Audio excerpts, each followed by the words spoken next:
This video is brought to you by Welcome to Cool Green Clothing. This your last shot right here to get your hands on Cool Green Clothing first ever graffiti. Go online right now at coolgreenclothing.com and make your purchase. Oh yeah, and by the way, if you ain't cool and getting the green, you're in the way, and that's just basic. If you ain't cool getting that green, you in the way, shorty. For real. That's just Cool basic. green, man. Stop playing. Cop up, man. Support the man. Pay the man. Support black businesses, man. We need to keep that black dollar circulating, man. Peace, love, elevation. Cool green. We out. What's going on, YouTube, fam? This your boy Tony 2 times, and we back with another episode of the Baltimore Way, man. Before I start, be sure to tap that like button. Definitely watch this video to the end to hear the full story and all the details in the case. For all the day one fam, welcome back. Thanks for tuning back into another episode. If you're new to the channel and you feeling the content, feel free to subscribe. Definitely hit that notification bell so you can be notified every time we drop a new video. Let's get right into the story. As a man, no matter what race you are or where you are from, we all know there's certain rules and protocols to even label yourself a man at all. If you have kids, you take care of them. That's law. Make sure you get some money to support yourself, protect the ones you love, and as you get older, you start to think more about the future and making your environment a better place for your kids as they grow up. Some of us go get a 9 to 5 and work hard to make a way for our family. That's just what we are taught to do. The main thing though is keeping everything you worked for, your wife, kids if you had them, and your home safe. As you can be an everyday working man or family man out the way and still become a target. Whether you have a nice car, beautiful home, things that attract attention from people who want to come up and don't want to get up and use the same 24 hours a day they got just like you to get those things themselves. They rather take the easy route, plot, scheme, and take it from you. The unfair thing about life is you can be a great person, doing everything right, and something bad could still happen to you. And on this episode of the Baltimore Way, we will discuss a case of a youth sports coach gone from a home invasion.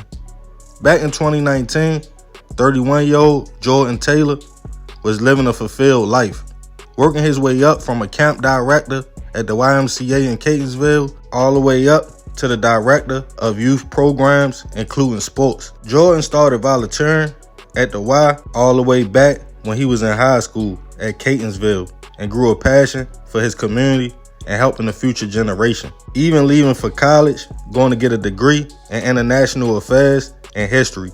But instead of going to get a big corporate job, Jordan came back home to Maryland to follow his passion, helping the youth.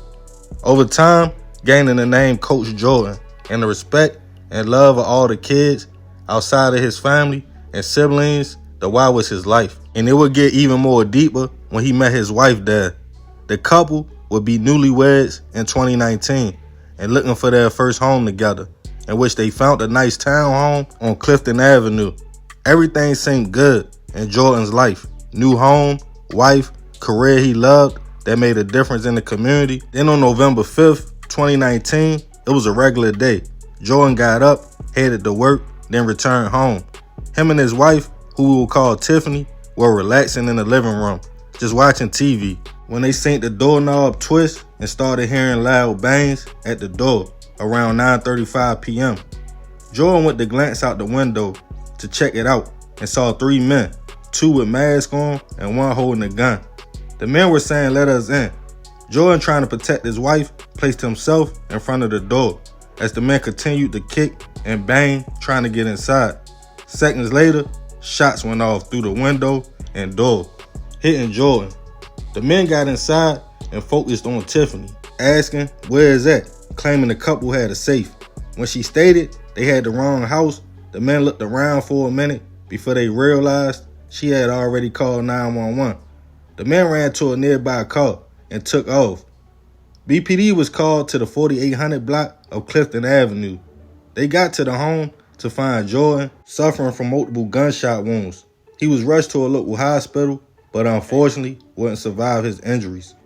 Tiffany, the YMCA, his community, family, and friends were all in shock who would target the couple's home, in which they haven't even been there for a year yet, and why. Some neighbors stated they saw 3 men with hoodies on earlier that day, looking like they were casing the home, and the same men came back later. Detectives were able to listen to Tiffany's 911 call, as it was almost 3 minutes long, with the men asking for a safe, but there was no suspects at first. When BPD looked at evidence on the scene, they noticed the bullet holes through the window and the door was also shot through.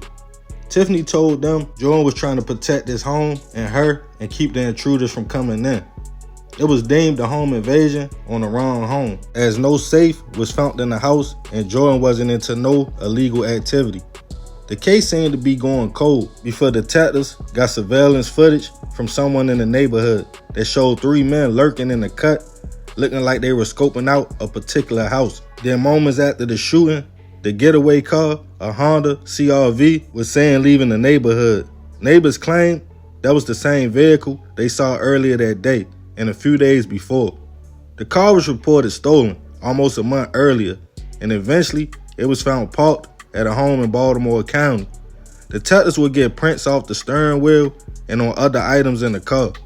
They would get a hit on the prints. A 27-year-old man named Khalil Madden. More evidence allegedly linked the young man, including a cell phone that was pawned by him that was taken at the same time and place as the stolen Honda. A warrant was put out for Khalil. Police got a search warrant for his home and found keys to the Honda and a cell phone, but Khalil was MIA. While searching through the phone, they saw the young man had contacted 48-year-old Aaron Butler 6 times, and the same day Jordan was hit. Then after a hit, he sent the news clip from the shooting to a 27-year-old woman we will call Jasmine. Detectives located Aaron, in which after being questioned and his cell phone held for evidence, it allegedly pinged off a tower in the same area and time of the shooting. It also showed he was in contact with another man, 46-year-old Dante Holdclaw. Dante was picked up as well, and his cell phone data also placed him at the townhomes the night of the hit. Both men were arrested and charged with murder, assault, robbery, and other charges. Jasmine was picked up as well, accused of being a getaway driver. She was initially charged, but due to lack of evidence, only the message Khalil sent her, charges were dropped. Khalil was still on the run, and a $5,000 reward was offered. Eventually, he was picked up and charged with the same thing as Dante and Aaron. Things would take a lot of twists and turns as the case started making its way to trial. Dante would unfortunately pass away before trial from a heart attack, and being that no one could confirm it was the men in the video, the case seemed weak. Only evidence was Khalil's fingerprints in the getaway car and phone records. Finally this year, in 2023, the case would come to an end. With not enough evidence to place him at the scene, Khalil was acquitted of the hit, assault, robbery, and other charges, but found guilty of 3 counts of conspiracy to commit robbery. His sentencing is scheduled for this month, and he faces up to 20 years.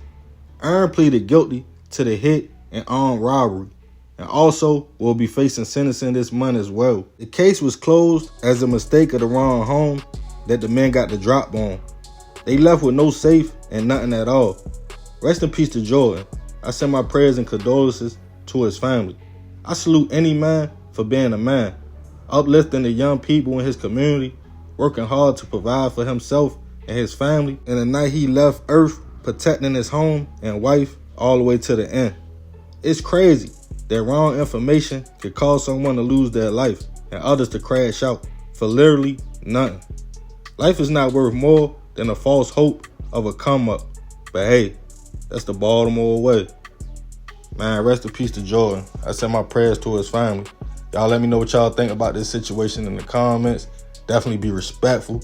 Y'all already know it's all love, fam. I appreciate you if you made it to the end. This is another episode of the Baltimore Way. This your boy Tony 2 times. I'm out.